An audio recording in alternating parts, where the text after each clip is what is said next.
Hi, and welcome to Freshwaves. I'm your host, Bren Masson. Today, we are speaking with Susan Wadds, and she's an author. She has a really cool writing company called Write Your Way In, and we've spoken with her in the past. We'll be putting all of the interviews together in a little playlist on our YouTube page, which is Freshwaves Radio, and you can hear all of the past interviews there. But today, we're going to be talking about the fact that she has been published and she is launching her new book called What the Living Do.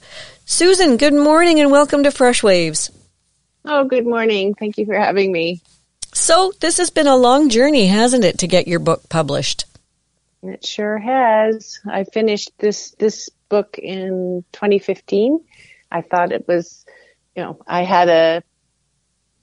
I got a New York agent almost immediately, and after a year she couldn't sell it, so she handed it back to me, and then the long process of querying and submitting began, and somewhere in 2017, and on until finally in October of 2021, Regal House Publishing acquired it.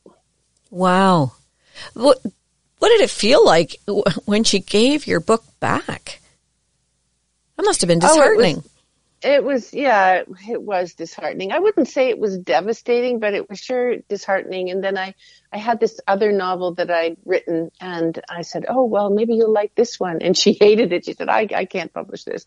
So that was pretty devastating.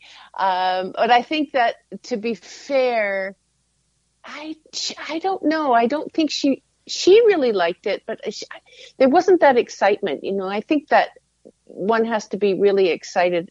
It was Hilary McMahon with Westwood, that agency here in Canada, who also she'd been very kind with her comments about this book. But what she said was, I have to be so excited that I but I tell all my friends, you've got to read this, you've got to read this. And she said, if I don't have that, then I can't really sell it. And I think that was missing in that particular agent. That makes sense, doesn't it? The best salespeople are the ones who genuinely believe in what they're selling. Yeah. So I think it was, she liked it, she acquired it, and then it's hard to say. I mean, one doesn't know what happens behind the scenes. But in the end, she just said, I'm sorry, I should just let you find somebody, obviously, that was more excited about it and knew where to push it, where to offer it. Well, there is something to be said, isn't there, for the fact that books, like music, have their time? They have their time, and they also have their specific audience. And if you can't reach them, then it's not going to go anywhere. Right? Yeah. So now that you've got a publisher and it's being published, the release date is March 19th of 2024. That must have been a heck of a long wait from 2021 to 2024. I mean, in the scheme of things, it's really nothing, but holy moly, what a long wait period. Yeah, and I think it's unusual when I see other people that get acquired. It's usually about a year. So this was over 2 years. It was one of those cases of hurry up and wait, because there was a lot of urgency in the beginning to get the edits done, to all of the preparation there was a lot of prepreration, and then just wait, then just wait, and wait. Yeah. But there has been, in retrospect, it's given me a lot of opportunity to gather together places to introduce the book, to get some hype going. I mean, it's really taking, in the last couple of months, it's really sped up. It's gone into fast forward now. But all that time in between gave me a lot of opportunity to research different markets, places that could potentially, showcase the book and get it out there in the world. Mm-hmm. Well, there is an obligation on the author nowadays to promote their book themselves and kind of help the publisher to create the buzz about the book. That's an understatement. And I think it's true also, as I understand, with the big five. The authors are still, it's up to them to really get the ball rolling. I'll tell you a funny story. One of the authors in the cohort before mine with Regal House, I saw that she had quite a bit of publicity. She'd done a lot of, after her book was released, she had a lot of engagements and events and interviews and so on. And I thought, wow, okay. And also keep in mind that this is an indie publisher. This is not one of the big five. So they don't have any budget. They send it out to a few of the trade publishers, the trades, and that's pretty much it. They've got some social media, but it's really up to the author. Anyway, so I asked this woman, how did you manage all that? Now, almost all of the other authors are in the U.S. So anyway, she said, I hired a publicist. I'll give you her name. So she did, and I contacted her, and she wanted $8,000 US for a 3-month contract with no guarantees. Gee. Yeah, so that's, I don't know, 40,000 Canadian dollars. Yeah. It's quite a bit more money even still. So I said, well, okay, my nose just got bloody and started to bleed, and that's definitely out of my, yeah. So anyway, so I let that go and kept doing a lot of work, did a Goodreads giveaway and just approaching my Humber School for Writers. I approached them. They were really keen. A member of Canadian Authors Association, let them know. It was exhausting getting, and the other thing is, approaching reviewers or radio hosts or anything by an author. It's, they must be absolutely inundated. And it's kind of futile, buy my book. You want to read? So finally, I came across this agent here in Canada who turns out that she lives 44 minutes from me. Not an agent, sorry, a publicist. And at first it was, because I was working on a grant for my next project. And I saw that she helped write grants. So I approached her, and for a very reasonable fee, she helped me put my grant together. And then I realized that she was, in fact, a publicist. And then it just dawned on me that I had been seeing her promote all kinds of books on social media. So I hired her for an incredibly reasonable amount, and for a 3-month contract that was supposed to start 3 months before my book was launched in December. And this was back in, I think, October that I hired her. Yeah. Anyway, she went straight to work.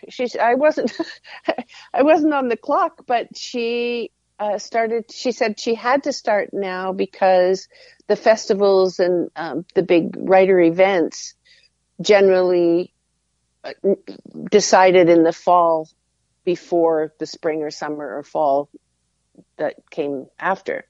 So she already started pitching me to those festivals and yeah. So, and she's been fabulous. You may have seen a lot of social media, and a lot of that is her. And wow. Also a publicist there are a lot of places that won't even take queries or pitches from authors. You have to go through a publicist. A publicist has to do it for you. So that's the door that opened for me. And I think it's going to help a lot having her, because she really is working hard. She's got me several interviews, and even with CBC Morning. So I highly recommend anybody who has a book in Canada to hire especially with the smaller publishers, to hire a publicist. Do you want to share the publicist's name? Yeah, she's River Street Writing. Her name is Holly Gatteray. Yes. Gatteray. Yeah. You recognize the name? Yes, from your posts. Yeah, she's lovely, and she's so dedicated. It's just wonderful working with her. Well, she would be the kind of person that would really inspire you to get going too, right? and she has all the connections, and she knows what she's doing, and that's a nice, safe place to be. She's so good now. Apparently, I'm very lucky because she's not taking anybody. Just so your listeners know, she's not open for submissions right now. So I was very lucky to get in. Oh, that's good. Because the thing is, with a publicist, you've got to find one that really digs your book, right?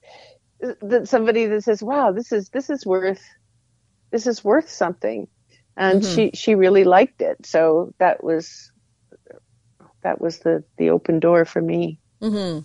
Well, sometimes you get so many rejection letters, and not just you, everybody in this business, and it gets a little disappointing.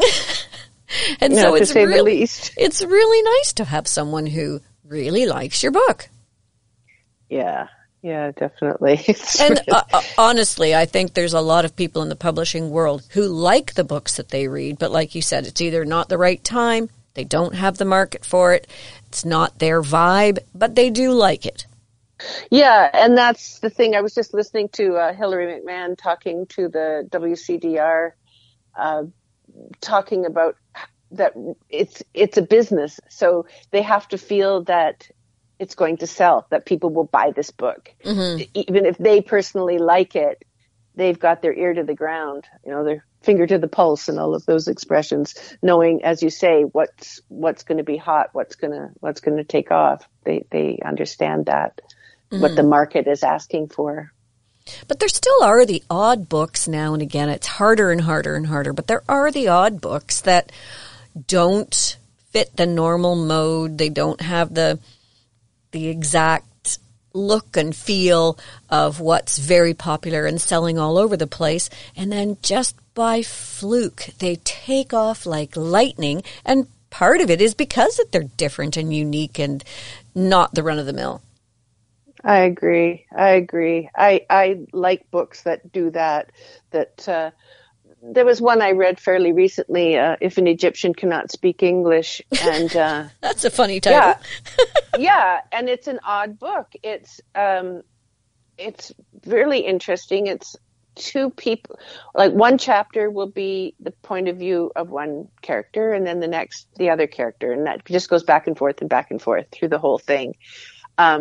It's very interesting. And then at the back, the last part of it is this, how to say it, it's like this was the author's thesis, and it's being critiqued by her fellow writers in the book, like at the end of the book, and they're criticizing it for various elements and stuff. I thought, wow, that is really interesting. Yeah. That was fascinating to me. It didn't detract from the book, but I thought that was a very interesting thing to include in a book.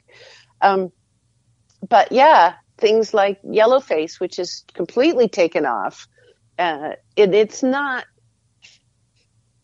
It's pretty basic. It's not a deep book, but it's got that interesting. It's got that twist because it's about the publishing industry and what happens with appropriation and things like that. So, yeah, that was pretty interesting. Yeah, you're right. The ones, and those are the books I like. The ones that that aren't the same as everybody else's. Yeah, like there's certain authors that do very, very well. I won't mention names that I can't read just because of that, because they're so predictable. Right. So, are you an avid reader? Well, I don't read quickly. I always have a book on the go. Some people may not like me for this, but I'm a great fan of audiobooks. I like to walk and listen. Oh, and that's the coolest thing. They actually, they're going to make an audiobook of What the Living Do. Oh, nice. They sold it, yes. So, and just between you and all your listeners, the very cool thing about this is that with the audiobook, I actually make 40% of every sale. Perfect. Plus they paid me for it, which I didn't get an advance from Regal House. Nothing. This is an indie publisher. They don't have that kind of money. Right. So this is I'm actually getting money in US dollars for the audiobook. And apparently I get to choose the narrator, but I did a questionnaire for them, and what, the tone and the age, that kind of thing that they wanted. Like, so then they're going to give me 2 or 3 narrators to choose from after they've read the answers to the survey about what kind of a narrator I'd like. Mm-hmm. Am I an avid reader? Yeah, I have a book on the go. Right now I'm reading And Then She Fell by Alicia Elliott, which is in hardback. I'm actually reading a book, which I haven't done a lot of. I do that probably every 3rd book. So I don't devour books, but I'm fairly consistent with reading. I always feel like I should be reading more because, of course, like everybody, I've got a TBR pile high beside my bed. Yes. That I want to get to. And I just, when will I read all these books?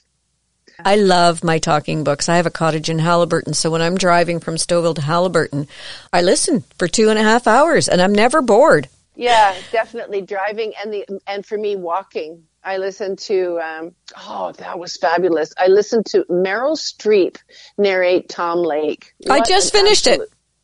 Listening to it? I just finished listening to it. Wasn't it lovely? It was lovely. It was lovely.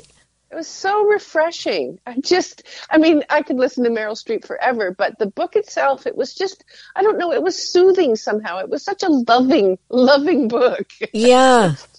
It was so refreshing, because I've been reading some pretty dark stuff. Yeah, well, I thought that the relationship with the sisters was a little fanciful. Who has 3 girls living in the same house who don't tear each other's throats out? But it was a really sweet book. I really enjoyed it. And Patchett knows how to write a book. I haven't liked everything she's written, but I just wanted to mention, when we were talking about audiobooks, something I discovered recently and wish I discovered a long time ago, which is Libro.fm, which is an audiobook platform app. That what it does is whenever, and it's the same kind of thing as Audible, it's $20 a month or whatever, but every time you take a book out, buy a book, you choose the bookstore and they get some money. Oh, so if you're doing it that way, if you're just doing it on the library, they get the money anyway. But if you're on a submission thing like that, like Audible, I just switched over to Libro because they have all the same books, but the actual bookstore, your local bookstore, you just choose whichever bookstore and they get some money, because I always feel guilty listening to books when I have a great bookstore, Manticore in Aurelia, that I really like to support. Mm-hmm. So this is a way I can do it. Oh, that's good to know. I usually just use the library's app and go through the library. Well, there's sometimes when I have to wait a long time. I must say I'm on a 16-week waiting list for one of the books that I have. And in the summertime, in August, I was reading Hello, Beautiful. Oh, yeah. So by Anne Napolitano. And it's funny. It's one of those Oprah picks or whatever. But it was a nice story. It wasn't one of the stories that was like totally engaging, but it was nice to listen to. Anyway, I ran out of time on it because I got busy reading some other books. I've always got 3 or 4 audiobooks on the go, and some are nonfiction. And depending on the mood, I choose the book and continue on. Well, this one disappeared from the library and I got back onto a waiting list. I just got it back last week. I had to start at the beginning. Oh. I was at 61% of the book read and I couldn't remember a thing because it was so long ago and so many books had come in between. Anyway, so let's get back to your stuff and what you're doing. You're now racing around doing all kinds of launches, which we should mention. So let's talk about when the launches are in case people want to come and see you personally and shake your hand and have you sign their book. When are the launches taking place? Yeah, the big first one is in Aurelia on Sunday, March 24th at Creative Nomad from 1 to 3 p.m. And that one will have Grimger, who is a best-selling young adult author, young adult, middle grade. He's he is so entertaining, and he's been a friend for many years. So he's going to be emceeing the event. He'll be introducing me, and then and he's also very funny. I don't know if he's going to be funny introducing me, but we'll see.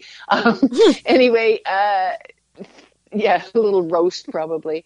Then I'll do a bit of a reading. Oh, and we have Paul Court will be playing some songs from the novel. The protagonist's partner, Cole, plays guitar, and many songs are featured throughout the book. So he's going to be playing those songs before we start talking. And then I'll do a short read. No, I don't want to bore people. I want them to get interested and buy the book, of course.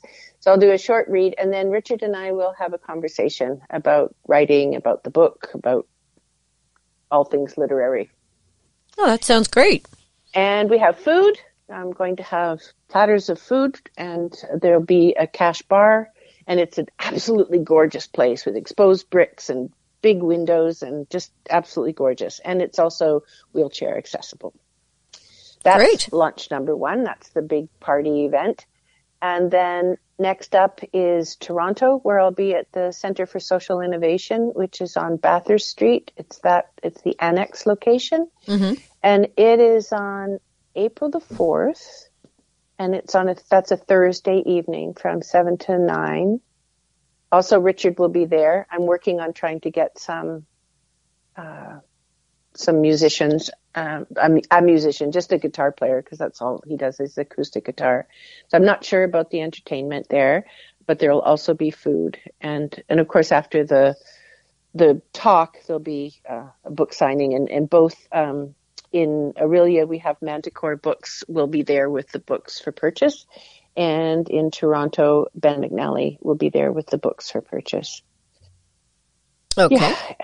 Okay. Next up is Uxbridge, because at the lovely Blue Heron Books, Shelley Macbeth has invited me to come there for a party, a book party. Yay. In the back room. Yeah. And I've ordered some food from some nice wraps and sandwiches and crudité from Tin Cup. And that will be same format, but it will be Ruth Walker who will be introducing and speaking to me. And she's the amazing author of Living Underground. Wonderful. She's a great writing teacher as well as a good friend and author. And then on April 20th, I'll be in Peterborough at Take Cover Book, where Joanne Cully will be introducing and interviewing me. And I don't know, I think we're just going to have some cakes there. I'm not sure about the food. We definitely won't have a bar, but we'll have tea and coffee for sure. Now, do you have to organize these all yourself and put these all together? I have been, yes. Joanne approached me because, Joanne Cully, because she writes for the Peterborough Examiner, and she approached me to do an interview.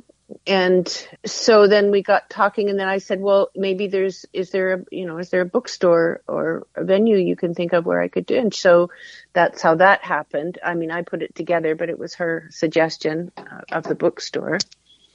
But yeah, it's basically me. What my publicist is doing is getting me the interviews and the exposure. Yeah. And then you're just putting together the launches. That sounds great. Yeah. And I'm going to be, in June, I'll be in Victoria at Cafe Fantastico with Monroe's Books supplying the books. And then I'm going to be in Nelson, BC, where I have a very good friend who lives near there. But it also works really well because the protagonist in my story, in What the Living Do, Brett Catlin, comes from Nelson. Nice. That's her hometown. So I thought that would be fun to be able to read a piece there for them. Yeah, how appropriate. All right, we're going to take a little break here on Freshwaves.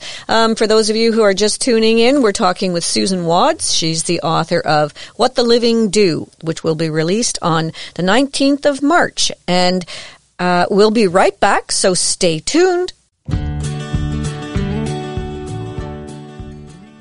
Hi, we're back on Freshwaves. I'm your host, Bren Masson. Today we're speaking with Susan Wadds. She's the author of What the Living Do. She's also a writer, and I'm making the distinction between author and writer, because there is a distinction between author and writer. Everybody who writes is a writer. When you get published, you're an author, and you've got a published book. If you would like to hear the launch dates and any of the previous things that we've been talking about, you can go to our YouTube channel. That's Freshwaves Radio. And while you're there, hit subscribe. We love to have subscribers.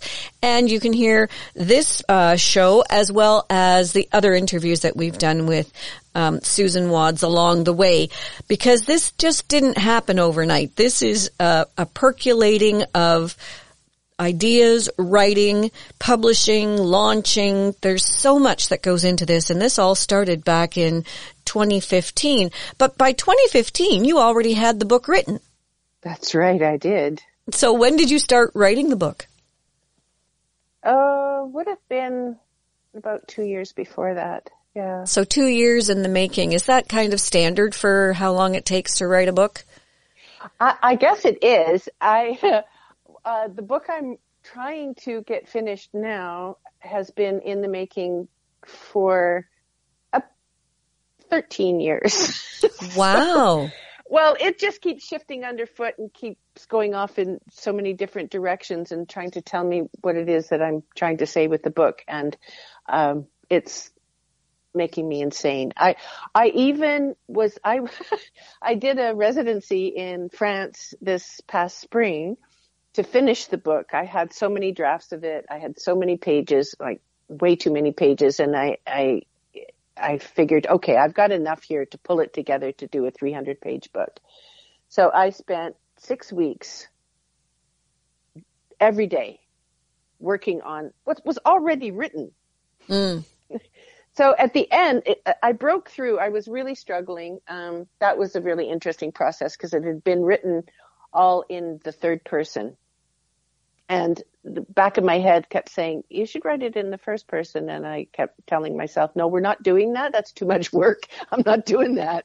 And then finally, when I agreed to myself and started and changed it to the first person, it took off. It just got very, very smooth. So by the end of the 6 weeks, I was very content. I thought, this is it. I'm ready to roll. So I came back to Canada and I sent it off to, about 3 beta readers. Yeah. Well, there was a lot of things that weren't right with it. Oh. And this is about the 15th draft. I really thought it was done. And so now here's the thing. I want to get finished this book because it's been finished so many times. I want to get it finished because I have another project that brings me so much pleasure and joy.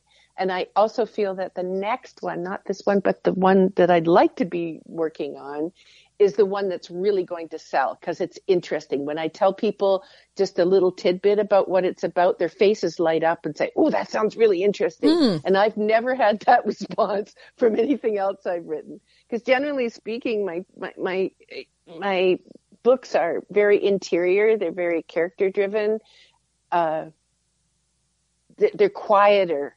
There's not a lot that the turning points aren't these stunning, well, whatever. Anyway, so all I'm saying is that this new book is the one, it's like the new boyfriend. But,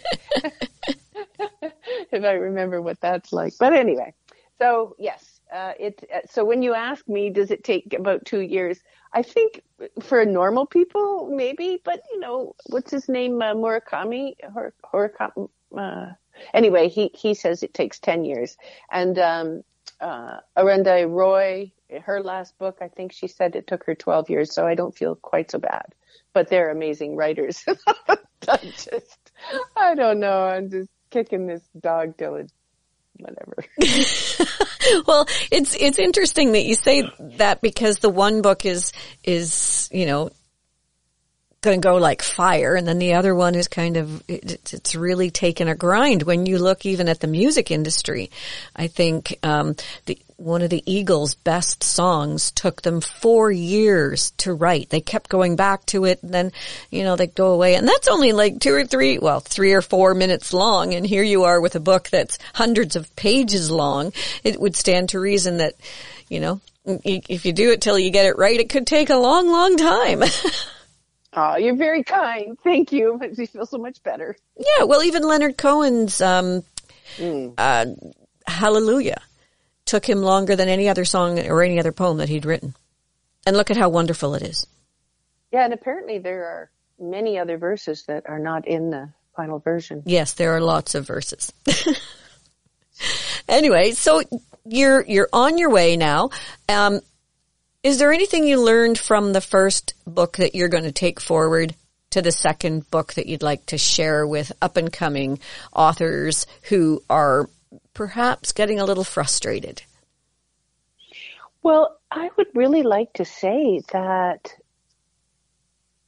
when you finish a book, you think you know what you're doing. You think, okay, I've done it, right? I know how to do this. So you sit down to try and write another book and you realize, I don't know how to write a book. How did I do that? How did I do that? You just think that once you've done it, you do know how to write a book, but it's not like, unless you're, Stephen King or whatever and can just, I don't know. But for a lot of us, it's a whole new process. But what I would say, when you're stuck, right, and you know this, write with other people. Mm-hmm. Write with other people that get you. It's really important, because you can easily find somebody who's going to shred your work and make you stop writing. So you need to find people who will understand what you're doing and find the gems in what you're doing, so that you know that there's always something worthwhile in what you write. There is always. Getting peeps together is probably the best answer. Any of the kind of workshops that encourage and support and identify the strengths in a piece are where you're going to find the way forward. Mm-hmm. It's interesting that you say that, because I've gone to some AWA workshops, the Amherst Writers Association method of writing. And some of the groups, I can tell that the people who are there have been there together for many years writing together. So they found their tribe, and they rely on that safe place to continue their work. It's a nice thing to have, I think. It is. And I just, one of my workshops, I remember this gal she'd written with me a couple of times and hadn't for a while, and then came back in and did one. And I think this is my favorite moment. At the end of the workshop, she kind of leaned into the screen and said, "Is it always this fun?" And I thought, how lovely, because everyone had written so beautifully and just had fun. And there was a bunch of strangers, but they, within 2 hours, they had come together in such a, like you say, a tribe. It was beautiful. And that's what it's like. It's this sort of magic that comes together. And now I have these 2-hour one-off workshops. I've 3 or 4 a week, depending. What's happened is with the beginning of COVID, there were a few people that I noticed that were writing long pieces, that were using the prompts that I gave. So one of them suggested that we have a group that was just doing that. And so I put it out to six of people that I thought might be interested, and they all were. So now for over 3 years, 7 of us have been writing together every single Friday evening. Wow. Almost without cease. We couldn't, we couldn't do it when I was in Europe, because it would have been the middle of the night for me. But every time everyone was available, it's been going on. And now it was beautiful, because it just changed, because almost everyone was saying they didn't want to generate new pieces anymore, because they had this body of work and they wanted to work on the structure, they wanted to work on transitions, they wanted to look at the overview, etc. So now that group has shifted so that the prompts are not at all prescriptive. I might put a picture up and maybe one word, And then we don't write for 5, 10, 15 minutes. We write for half an hour. Mm-hmm. Then there's a little break. Then we write for another half hour. Then we write for another half hour, or write or do whatever we need to do. I tend to be transcribing and editing as I go. And then we'll talk about it. We'll just discuss our work, what we got, what we need, that kind of thing, and maybe do a little bit of reading. So it's morphed. It's had this organic morphing, but we're writing together and we know each other's work and we know each other's voices. So the feedback that we give is so incredibly helpful because there's that behind it. I hear you loud and clear, because I was thinking that I was writing in a group with you at one point, all through COVID and stuff, and that was lovely. We started off at 10-minute increments of writing and then sharing, and then that went to 20 minutes. Just last week I was writing with some people, and we were just not getting back in 20 minutes. And finally one of us said, well, maybe we should write for half an hour. And, oh, good, yeah. And that's what we've done now. We've turned it into half an hour of writing or researching, because sometimes you can go down a rabbit hole of research and 20 minutes blows by like nothing. So it's, it's just reassuring to know the others are there working, right? And it keeps your bum in the chair, which is the most important thing. It's challenging sometimes to be with people who are not, wow, that's fantastic, that's really great, who are kind of saying something like, I liked it, I like this part about it, because, the AWA method is very positive. Mm-hmm. And then when you get into critiquing groups, which I think you have to be a little braver to attend, sometimes in the critiquing group, you do get the person who's running a little bit cool on what you might be doing and has some things to say, and you don't want that to discourage you completely, but it's nice to have that in the back of your mind and think, is there something I could do to reach that person? Often you say, no, and this is just how I'm going to do it. But sometimes it does give you pause to think, maybe there's a different way that I could approach this. And I've had some feedback where I've had to go home and think, okay, that was one person's opinion. Don't think about it too much. Yes, you can write a rhyming poem and it still has a place in the world. Because one person said to me, that good poems don't rhyme. You don't want to be writing with that person. That's not helpful. No, it isn't. So you've been facilitating for years to help people write and to write with others as well as writing by yourself. So how do you handle criticism? And I mean, from your point of view as a facilitator and from the point of view of other people in the group. I mean, if someone says something really negative, do you shut them down or do you remind them that perhaps it's not the place for that kind of thing? Oh, yeah. Actually, it never happens. I think because the guidelines are so clear. Even the invitation is, what do you find strong? What is working here? What is memorable? So I actually don't have that happen, but in other groups like that I've been in, if that happens, then absolutely it's like, okay, I'm going to stop you there. Let's just focus on what is working for now, because the editing process, and that's the other thing that I will say as I'm introducing my workshops, is that freshly generated work is not finished work. Generally, it's not finished work. And we know that editing can take years.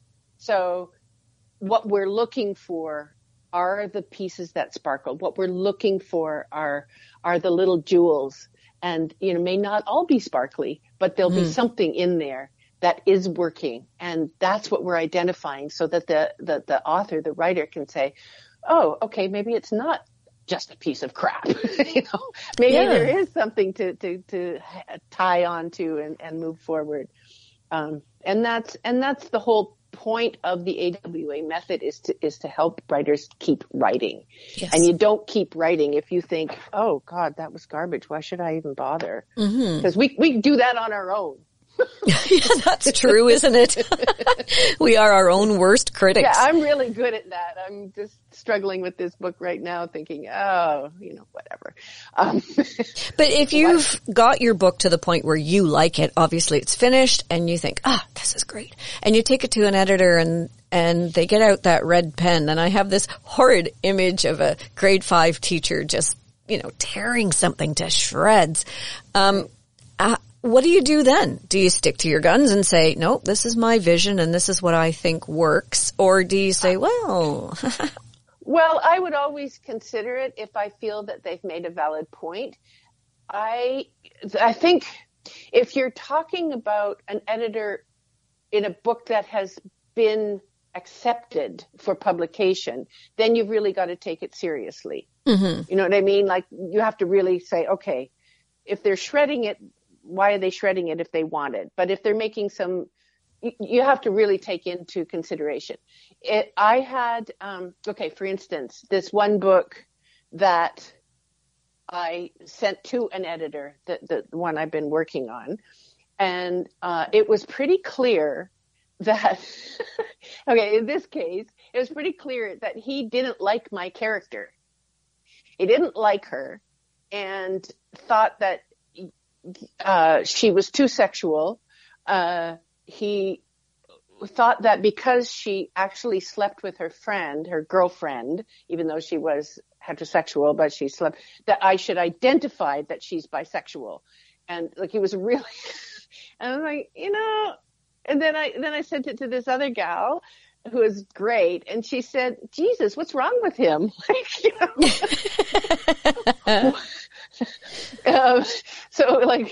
Why would he say that?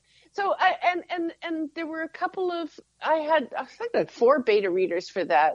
And there was one thing that they all took exception to. There was one element that nobody liked. It was this one character that you might remember was Dorothy in the park. And they didn't understand why she was there.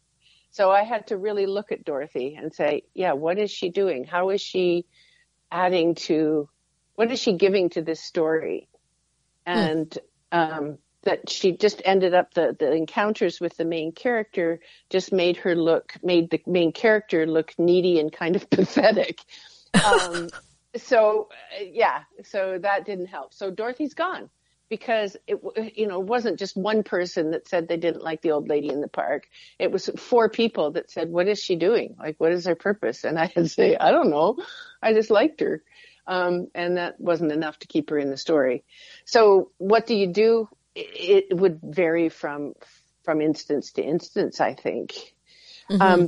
But when you want to choose an editor or someone, a beta reader, who's going to do this is strong, point out what's strong and what's working and the elements that they like, and then make suggestions, ask questions.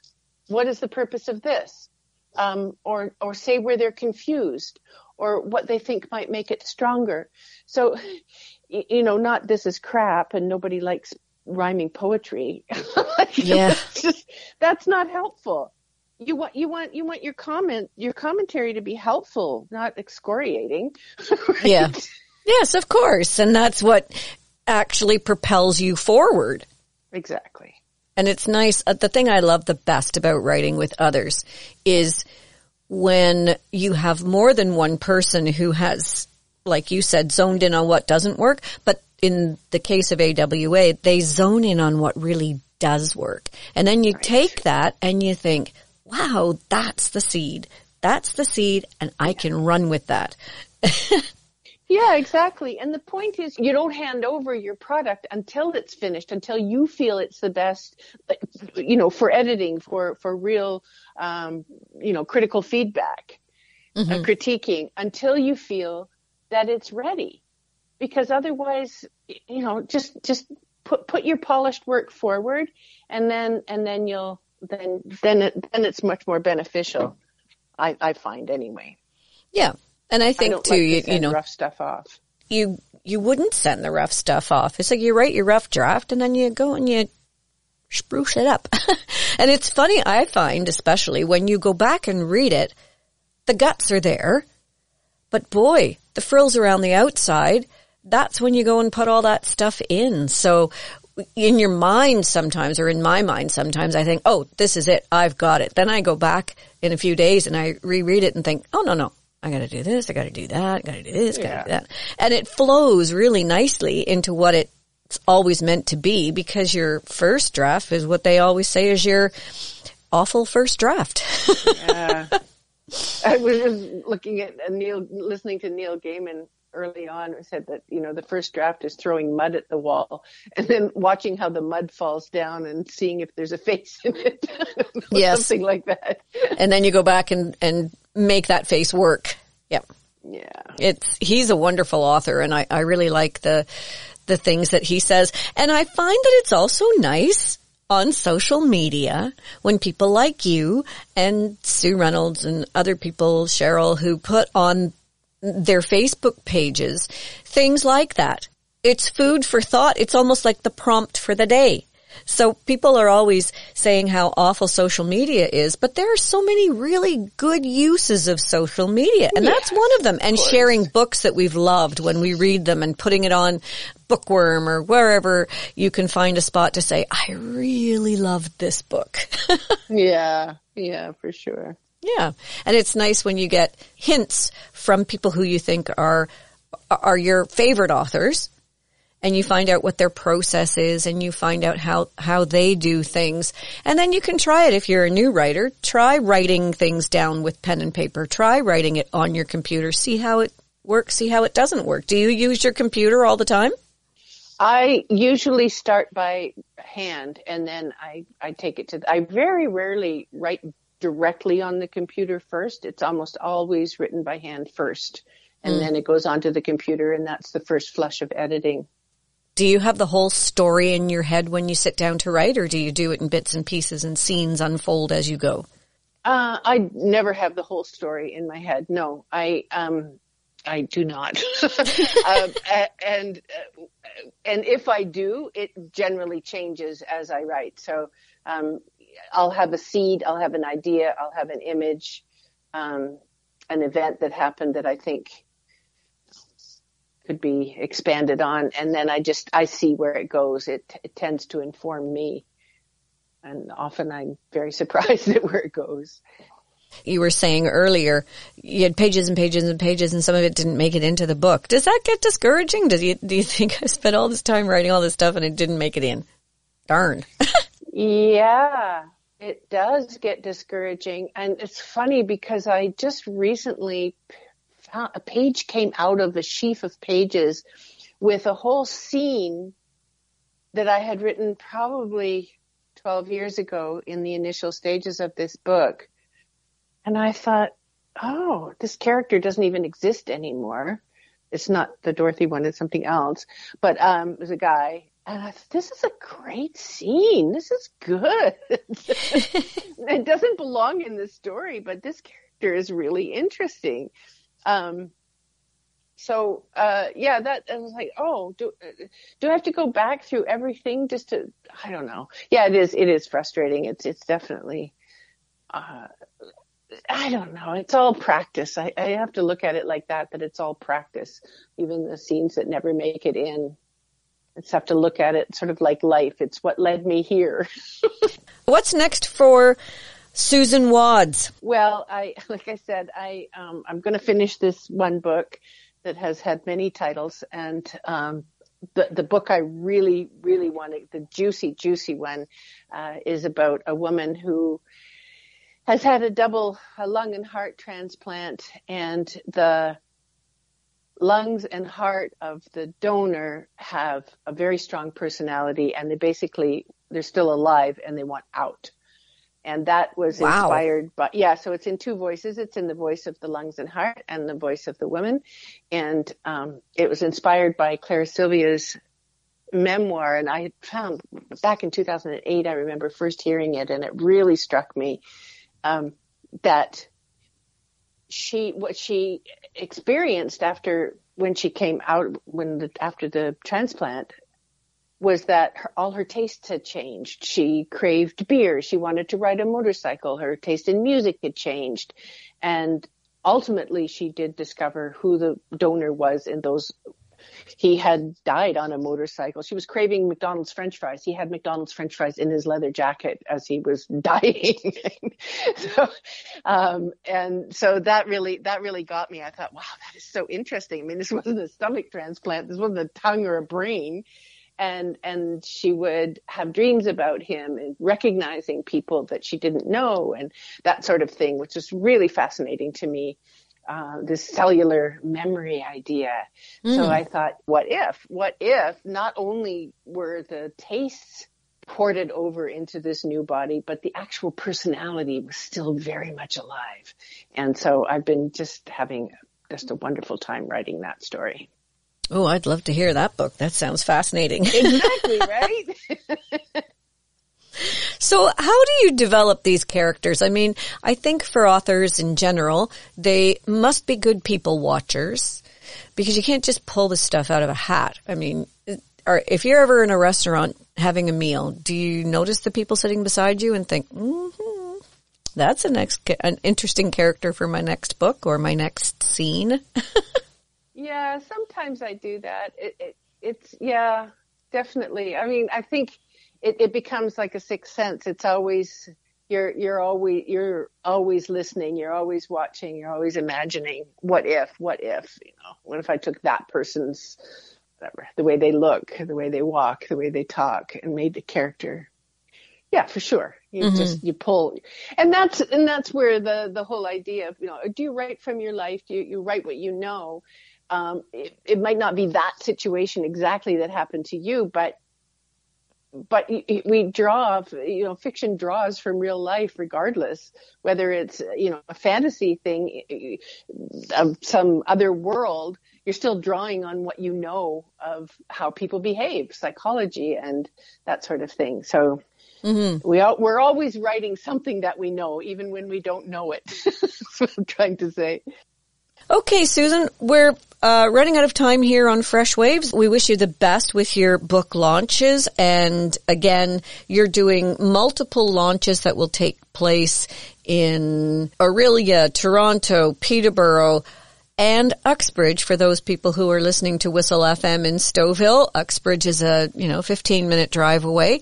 Wander up on Saturday, April 13th between 1 and 3 over to Blue Heron Books and meet Susan and see her book in real life. I love the cover of your book, by the way. I know you're not supposed to judge a book by its cover, but I really do like the cover of the book. That dog has so much personality in his movement. Did you have a choice in choosing the cover? Was it your cover?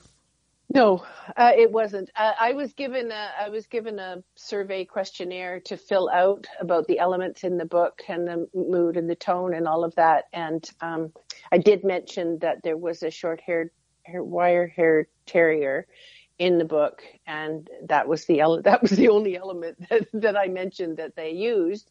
But yeah, so I think in the beginning I thought it was a bit too fanciful. But it does work. Thank you for that. As Joanne Cully pointed out, that in every heart-wrenching scene between the couple in the book, the dog is there. And she asked me, was it intentional? And I said, well, actually, yeah, because he kind of gives them a soft place to land. He's just a sweetheart. He's very alert. He's very attuned to the mood in the room. So I think that having the dog on the front, even though I didn't want that in the beginning, I actually have come to really like it. Yeah, he's very sweet. If people want to get a copy of the book and they're not able to make it to the launch, how do they get a copy of your book? Anybody can get it on either Amazon.ca or Amazon.com. If they're in Canada, that is the best place to get it, I think. They'll be able to, what would be great is if they ask for it from the library. For the library to carry it would be awesome. And you can also ask your local bookstore to carry it. Shelley will have it at Blue Heron Books. So those are some places that they can find it.